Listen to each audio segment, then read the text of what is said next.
নিজেদের প্রতিরক্ষা ব্যবস্থা আরও শক্তিশালী করতে আয়রন ডোম ক্ষেপণাস্ত্র কর্মসূচি চালু করার ঘোষণা দিয়েছেন মার্কিন প্রেসিডেন্ট ডোনাল্ড ট্রাম্প। সোমবার ২৭ জানুয়ারি তিনি বলেন, শিগগিরই তিনি আয়রন ডোম ক্ষেপণাস্ত্র কর্মসূচি চালু করার নির্বাহী আদেশে স্বাক্ষর করবেন।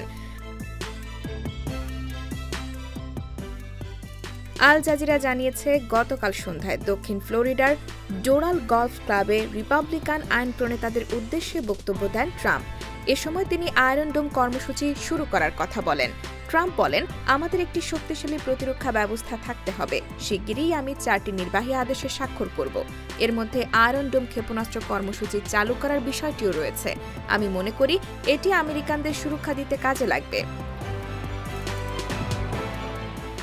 এদিকে বার্তা সংস্থা এএফপি জানিয়েছে, ইসরায়েলের সবচেয়ে বড় প্রতিরক্ষা সুরক্ষার নাম আয়রন ডোম।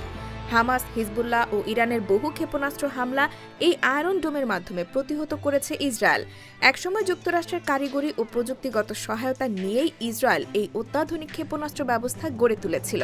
এবার ট্রাম্প যুক্তরাষ্ট্রের জন্য নিজস্ব আয়রন ডোম তৈরির ঘোষণা দিলেন।